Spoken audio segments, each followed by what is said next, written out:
ಹಲವಾರು ಮನರಂಜನಾ ಕಾರ್ಯಕ್ರಮಗಳನ್ನು ನಮ್ಮೆಲ್ಲರಿಗೆ ನೀಡುತ್ತಾ ಬಂದಿರುವ ವಿ4 ಸ್ಟ್ರೀಮ್ನಲ್ಲಿ ಇದೀಗ ಕಲಾವಿದರ ಕಲಾ ಬದುಕಿನ ಜೀವನದ ಕಲಾ ತುಣುಕುಗಳನ್ನೊಳಗೊಂಡ ತುಳು ಸಿನಿಮಾ ವಸಾಯ ಅಕ್ಟೋಬರ್ 23ರಂದು ವಿ4 ಸ್ಟ್ರೀಮ್ ಮೂಲಕ ವರ್ಲ್ಡ್ ವೈಡ್ ಸ್ಟ್ರೀಮಿಂಗ್ ಆಗಲಿದೆ. ಈ ಚಿತ್ರದಲ್ಲಿ ನಟಿಸಿರುವ ಕಲಾವಿದರು ಚಿತ್ರಕ್ಕೆ ಪ್ರೋತ್ಸಾಹವನ್ನ ನೀಡಿ ಎಂದು ಹೇಳಿದ್ದಾರೆ. ವಸಾಯ ಹೆಸರೇ ಹೇಳುವಂತೆ ಪಾತ್ರದ ಪರಕಾಯ ಪ್ರವೇಶದ ಕುರಿತ ಸಿನಿಮಾ ಇದಾಗಿದ್ದು, ಆಳರಂಗದ ಪೊಣ್ಣ ಮನಸ್ಸು ಎನ್ನುವ ಟ್ಯಾಗ್ ಲೈನ್ ಹೊಂದಿರುವ ಈ ಸಿನಿಮಾ ರಾಷ್ಟ್ರೀಯ ಚಲನಚಿತ್ರ ಪ್ರಶಸ್ತಿಗೆ ಆಯ್ಕೆಯಾಗಿದೆ.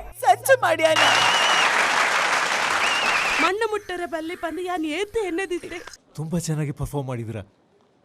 ಗಂಡು ಅಂತ ಅನಿಸ್ತಾನೆ ಇರಲಿಲ್ಲ. ಪ್ರೇಮ ಕಾಮ ಗೌಪ್ಯದ ಈ ವಿಚಿತ್ರ ಮಂಡಲ ಎಂಕ್ ಉಪದೇಶ ಮಲ್ಪನರಿಗ ತನ್ನ ಮಗಕ್ಕೆ ಬಂಡ್ರೆ ಬಾಯಿ ಬರ್ಪುಜಿ ಇತ್ತೆಲ್ಲ ಈ ಮಲ್ತಿನ ಸ್ತ್ರೀ ವೇಷಧಾರಿಯೊಬ್ಬರ ಒಳಬೇಗುತಿ ಆತನ ಸಂಸಾರದಲ್ಲಿ ಯಾವ ರೀತಿ ಪ್ರಭಾವ ಬೀರಬಲ್ಲದು ಎಂಬುದು ಈ ಸಿನಿಮಾದ ಒಟ್ಟು ತಾತ್ಪರ್ಯವಾಗಿದೆ. ಇನ್ನು ವರ್ಲ್ಡ್ ವೈಡ್ ರಿಲೀಸ್ ಆಗಲಿರುವ ಈ ಸಿನಿಮಾದ ಬಗ್ಗೆ ತುಳುನಾಡ ಖ್ಯಾತ ನಟ ಕಲಾಶ್ರೀ ಕಲಾ ಸಾಮ್ರಾಟ್ ಚೇತನ್ ರೈ ಮಾಣಿ ಹಾಗೂ ಚಂದನವನದ ಖ್ಯಾತ ನಟಿ ಪೋಷಕ ಪಾತ್ರಧಾರಿಯಾಗಿರುವ ಪದ್ಮಜ ರಾವ್ ಅವರು ಸಿನಿಮಾವನ್ನ ನೋಡಿ ಪ್ರೋತ್ಸಾಹಿಸಿ ಎಂದು ಹೇಳಿದ್ದಾರೆ. ತುಳು ಸಿನಿಮಾ ರಂಗೋಡು ಒಂಜಿ ಬಾರಿ ಪೊರ್ಲುದ ಕಲಾತ್ಮಕ ಸಿನಿಮಾ ಅವತ್ತಂದೆ ರಾಷ್ಟ್ರೀಯ ಚಲನಚಿತ್ರ ಪ್ರಶಸ್ತಿಗೆ ಆಯ್ಕೆಯಾದಿತ್ತನ ಪೊರ್ಲ ಸಿನಿಮಾ ಆತೇತ್ ತುಳು ನಾಟಕ ರಂಗದ ವೈಭವ ಅಭಿಮಾನನು ಬಿಂಬಿಸವನಂಚಿನ ಪೊರ್ಲುದ ಸಿನಿಮಾ ವಸಾಯ ಪಂಪಿನ ಪುದರಡು ತಯಾರಾತಂಡೆ ಅವು ಇಂದುವೆ ಅಕ್ಟೋಬರ್ 23 ತಾರೀಖು ದಾನಿ ವಿ4 ಸ್ಟ್ರೀಮ್ಡು ಸ್ಟ್ರೀಮಿಂಗ್ ಆಯರ ತಯಾರಾದುಂಡು. ವಿ4 ಸ್ಟ್ರೀಮ್ದ OTT ಸ್ಟ್ರೀಮ್ಡ್ ನಿಕ್ಲೆಗೆ ತುಯ್ಯರ ಆಪುಂಡು ವಸಾಯ ಪನ್ಪುನ ಈ ತುಳು ಕಲಾತ್ಮಕ ಸಿನಿಮಾ. ಈ ಸಿನಿಮಾನು ಸುನಿತಾ ಕ್ರಿಯೇಷನ್ಸ್ ಬುಕ್ಕ ವಿ4 ಸ್ಟ್ರೀಮ್ ಬ್ಯಾನರ್ಡೆ ಪ್ರೆಸೆಂಟ್ ಮಲ್ದಿರು. ಈ ಸಿನಿಮಾದ ಕತೆ ಬುಕ್ಕ ನಿರ್ದೇಶನ ಮಲ್ತನಾರು AV ಜಯರಾಜ್.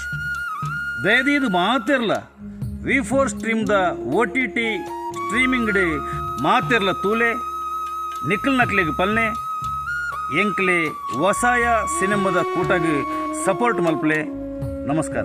ವಸಾಯ ಅನ್ನೋ ಕಲಾತ್ಮಕ ಸಿನಿಮಾನ ನಮ್ಮ ವೆರಿ ಟ್ಯಾಲೆಂಟೆಡ್ ಪ್ರೀತಿಯ AV ಜಯರಾಜ್ ಅವರು ನಿರ್ದೇಶನ ಮಾಡಿದ್ದಾರೆ. ಈ ತುಳು ಫಿಲಮು ಒಂದು ಬ್ಯೂಟಿಫುಲ್ ಸಬ್ಜೆಕ್ಟ್, ಒಂದು ಒಳ್ಳೆ ಕಾನ್ಸೆಪ್ಟ್ನ ಇಟ್ಕೊಂಡು ಈ ಸಿನಿಮಾನ ತಯಾರಿಸಿದ್ದಾರೆ. ಇದರಲ್ಲಿ ಅಷ್ಟೇ ಟ್ಯಾಲೆಂಟೆಡ್ ತುಂಬ ಪಾಪ್ಯುಲರ್ ತುಳುನಾಡಿನ ದಿನೇಶ್ ಅತ್ತಾವರ್ ಅವರು ಮೇನ್ ರೋಲಲ್ಲಿ ಆ್ಯಕ್ಟ್ ಮಾಡಿದ್ದಾರೆ. ಈ ಸಿನಿಮಾಲಿ ನಾನು ಕೂಡ ಆ್ಯಕ್ಟ್ ಮಾಡಿದ್ದೀನಿ. ಅದಂತೂ ನನಗೆ ಬಹಳ ಖುಷಿ ಕೊಟ್ಟಿರೋ ಸಂಗತಿ. ಮತ್ತು ತುಳುನಾಡಲ್ಲಿ ಟ್ಯಾಲೆಂಟಿನ ಕೊರತೆನಾ?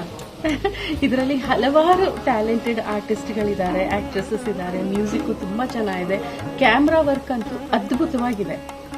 ಅಲ್ಲ, ಇವ್ರು ಇಷ್ಟೆಲ್ಲ ಹೇಳ್ತಾರೆ, ಈ ಸಿನಿಮಾನ ನಾವು ಹೇಗೆ ನೋಡೋದು ಅಂತ ಯೋಚನೆ ಮಾಡ್ತಿದ್ದೀರಾ? ಇಲ್ಲಿದೆ ಪರಿಹಾರ. ವಿ4 ಸ್ಟ್ರೀಮ್ ಇದೇ 23ನೇ ತಾರೀಕು ವಿ4 ಸ್ಟ್ರೀಮಲ್ಲಿ ವಸಾಯ ಅನ್ನೋ ಕಲಾತ್ಮಕ ಸಿನಿಮಾ ಪ್ರಸಾರ ಆಗ್ತಾ ಇದೆ. ಇದನ್ನ ನೀವೆಲ್ಲರೂ ಖಂಡಿತ ನೋಡಬೇಕು. ನೀವು ಖಂಡಿತ ಈ ಸಿನಿಮಾನ ಮತ್ತು ಇದರಲ್ಲಿರೋ ಸಬ್ಜೆಕ್ಟ್ನ ಎಂಜಾಯ್ ಮಾಡ್ತೀರಾ ಅಂತ ನಾನು ನಿಮಗೆ ಪ್ರಾಮಿಸ್ ಮಾಡ್ತೀನಿ.